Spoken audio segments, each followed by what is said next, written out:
Hey, what's up, guys? My name's Jay Fro from ConsoleProNews, and we're going to be covering something new that we've never really done before on the actual page, because Smite has only been covered by me so far, and we haven't really done a lot of video content, but I wanted to try something new just to give you guys an understanding of my power rankings and why I put the list as I did. So we'll just dive right into that just to give you guys a look up here. So at number 16, we got Benedict's Cavalry with good reason. They, coming off of a 7-21 record in Phase 1, Cavalry had been looking to make a name for themselves here in Phase 2. They even managed to make their way back into the SCL after relegations by knocking out Cyclone, which is good for them. I mean, they're here. Unfortunately, Phase 2 has not been kind to them. They have yet to win a match since relegations. They were 2-1 in relegations, now they're 0-8.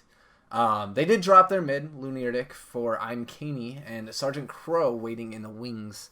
So we'll see how that goes for them. Hopefully the roster change will light a fire under their butts and they'll actually be able to swoop in and get some wins. I mean, come on. 0-8, it's only week 4 though, so we can't really say too much. At number 15, we got Sanguine eSports. Unlike their minor league brethren, Sanguine Xbox is really struggling. This isn't their fault though. They're going up against an undefeated hype unit that shows no signs of losing anytime soon. Fresh meat such as BFC, Blanche Fan Club are no laughing matter either.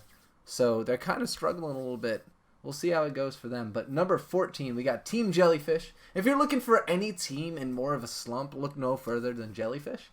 They have yet to gain any footing since their SCL debut, except for taking one match from Hive Central in Week 1. It's Week 4 now, in case you're not keeping up to date. Their roster is all over the place, and right now they have yet to find a team comp that works for them. Compared to teams like Rival, that is stuck with almost the same roster since Worlds, this is really putting them at a disadvantage. It's only Week 5, though, so maybe this bye week will give them a chance to pull together and scrim a little. Scrim, guys. Practice. You need to work together. Yeah. So at number 13, we got Hive Central, and they seem to be suffering from the same problem that Jellyfish did. They're new, and they're in the same division as Rival. Even with Mango coming over from Dobos after being suspended in Phase 1, they don't really understand what they're up against. Banning needs to improve with these guys mostly. They're not choosing bans on team, like if you know a team is good at something, ban them. It's pretty common sense, especially in a league like this. So they really need to polish that and honestly just make it work. Do the homework, figure out what teams are locking what, and play to your strengths, and you'll pull some easy wins. I mean, come on, you guys will be fine.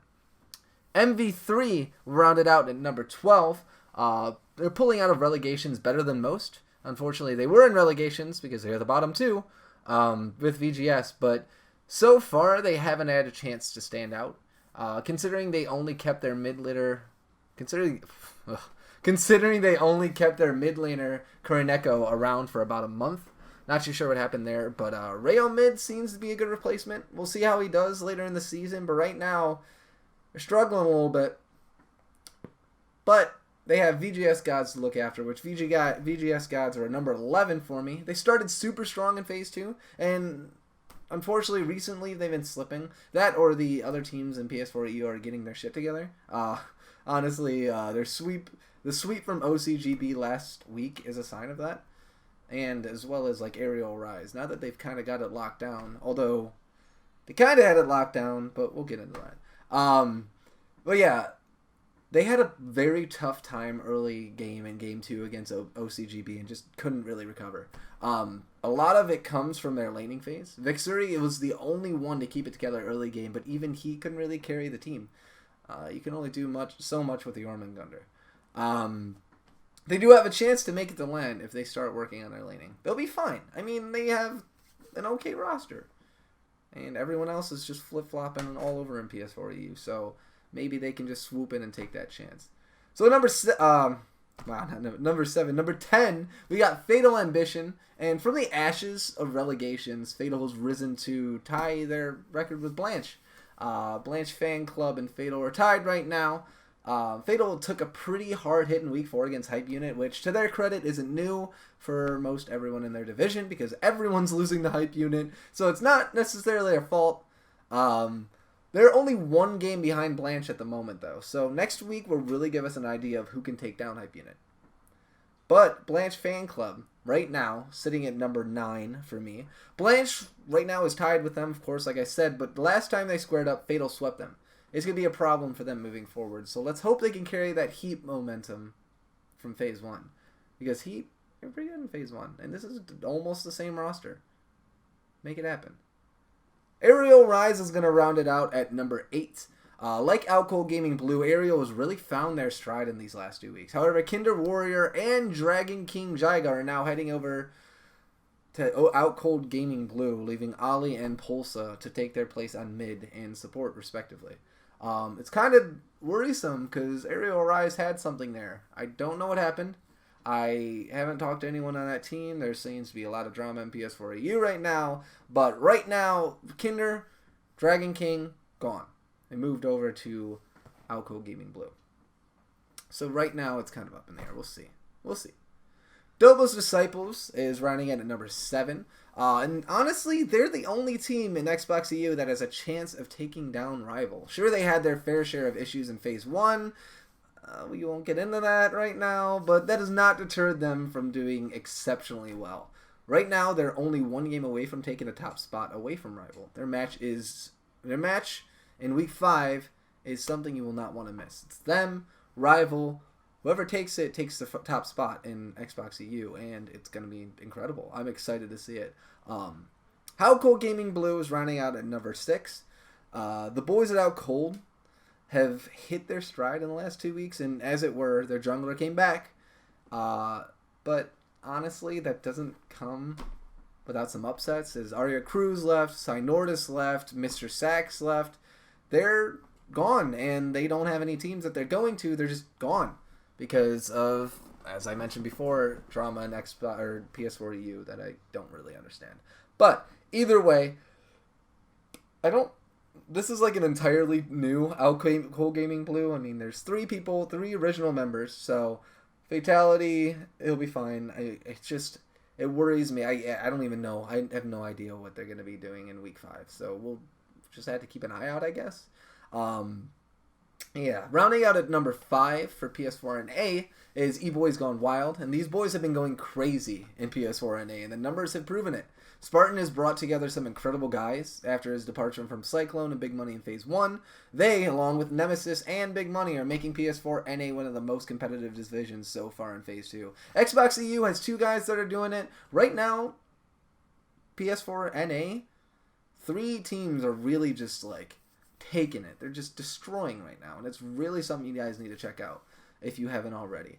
But yeah, so they're probably the most competitive division with those 2, so we'll see how it goes. I would definitely keep an eye out on them. Rounding out at number 4, we got Big Money eSports. They're tied for first place with Nemesis, and the guys over there really have their eyes on the prize because their match against Nemesis next week will place one of those teams at number 1. Right now, it's not looking good for Big Money, though, because the last time they played Nemesis, they got swept, but that was Week 1. It's going to be Week 5. Things change. You get your stride, you work with your team that you understand, and suddenly, oh, hey, we're not having problems anymore. Honestly, next week, I'm putting my money on the Big Money.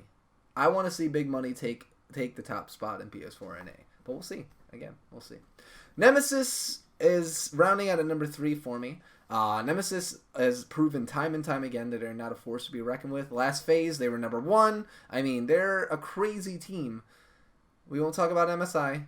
I didn't want to bring up MSI in this video at all, but we won't talk about MSI. Sorry, but Nemesis is like they're doing okay, and honestly, all but one of their matches so far in this phase have been sweeps. Personally, I would like to see a rivalry brew between them and Big Money because that will make the league incredible. Because we all know, it's going to be some easy wins on Benedict's Cavalry, but we'll see. We will see because E-Boys also is kind of creeping on along there. So number 2 for me, Hype Unit.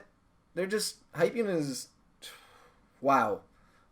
Not only are they undefeated right now in the SCL, they're undefeated in the SML, the PCL, and the PML.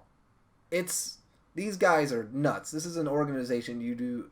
If you have any way to be involved with them, dive in, because these guys are really taking the ball and just rolling with it. It's nuts what these guys are doing. The only reason they aren't number one on power rankings, in my power rankings, is because they took an L in a game in week 1. Honestly, this team has me so hyped for Console Wars in the fall, though, because I want to see them go up against a rival. I mean, maybe it'll be Dobos, but right now it's looking like Rival is going to go up against them in the Console Wars, and that match is going to be nuts. Let's be completely honest. That's going to be incredible. But yeah, speaking of undefeated, like we were with Hype Unit, number 1, Rival. They are undefeated and have yet to lose a game this phase. They haven't lost any games, any matches, nothing. They haven't lost at all. They've stuck to their guns with their team comp and have done what they do best. Win. The only thing they have to be worried about is Dobos, like I've said a million times. The streak can be broken very quickly because, it's only week 4. They just wrapped up week 4. It's going into week 5. We have 8 more weeks to go. It can easily be broken, and you could suddenly lose your top spot, and you don't. I mean, being a team like Rival and being as competitive as they are, they don't want that. But then again, crazier things have happened, so who knows? But yeah, that is my power rankings rundown.